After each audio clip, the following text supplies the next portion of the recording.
हर हर महादेव। ओम नमः शिवाय। मित्रों, तो आज मैं सुनाऊंगी श्री वैद्यनाथ ज्योतिर्लिंग की पौराणिक कथा। यह ज्योतिर्लिंग बिहार प्रांत के संथाल परगणे में स्थित है। शास्त्र और लोकों दोनों में श्री वैद्यनाथ ज्योतिर्लिंग की महिमा बड़ी ही प्रसिद्ध है।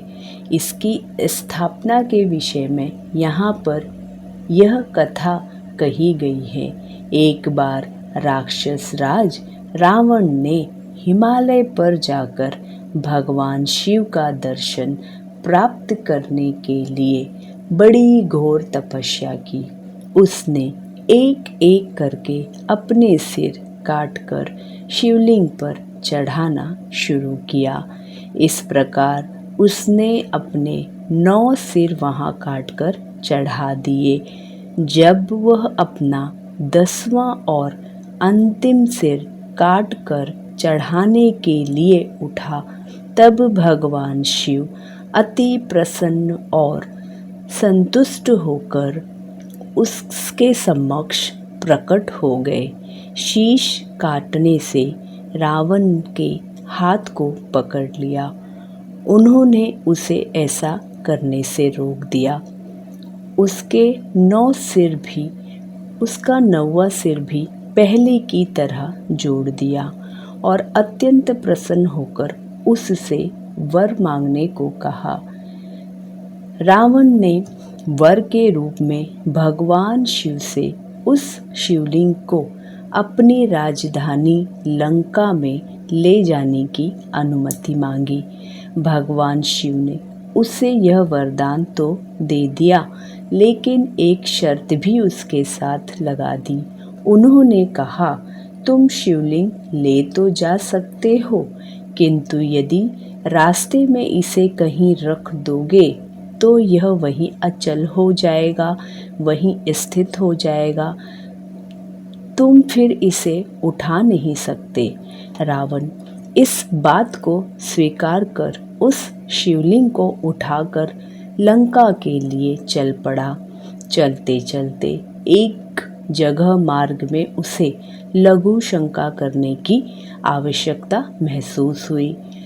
वह उस शिवलिंग को एक अहीर के हाथ में थमाकर लघु शंका करने के लिए चल पड़ा। उस अहीर को शिवलिंग का भार बहुत अधिक लगा और वह उसे संभाल ना सका। विवशवश होकर उसने शिवलिंग को वहीं भूमि पर रख दिया। रावण जब लौट कर आया, तब बहुत प्रयत्न करने के बाद भी उस शिवलिंग को किसी प्रकार भी उठा ना सका। अंत में थककर उस पवित्र शिवलिंग पर अपने अंगूठे का निशान बनाकर उसे वहीं छोड़कर लंका को लौट गया।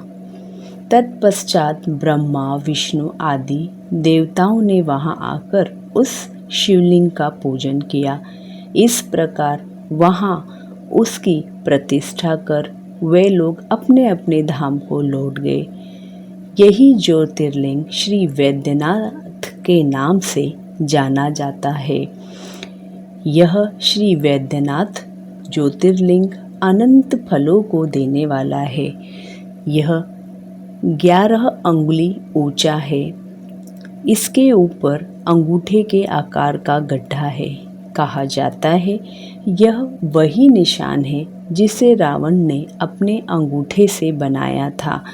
यहाँ दूर दूर से तीर्थों का जल लाकर चढ़ाने का विधान है। रोग मुक्ति के लिए भी इस ज्योतिर्लिंग की महिमा बहुत प्रसिद्ध है।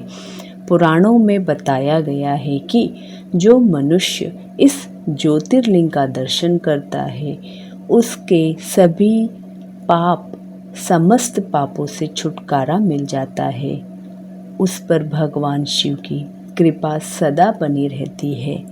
दैहिक, वैदिक, भौतिक कष्ट उसके पास भूल कर भी नहीं आते। भगवान शंकर की कृपा से वह सारी बाधाओं, समस्त रोगों शोकों से छुटकारा पा लेता है। उसे परम शांतिदायक शिवधाम की प्राप्ति होती है। तो बोलिए श्री वैद्यनाथ ज्योतिर्लिंग की जय, बाबा भोलेनाथ की जय, माँ पार्वती की जय। हर हर महादेव। ओम नमः शिवाय।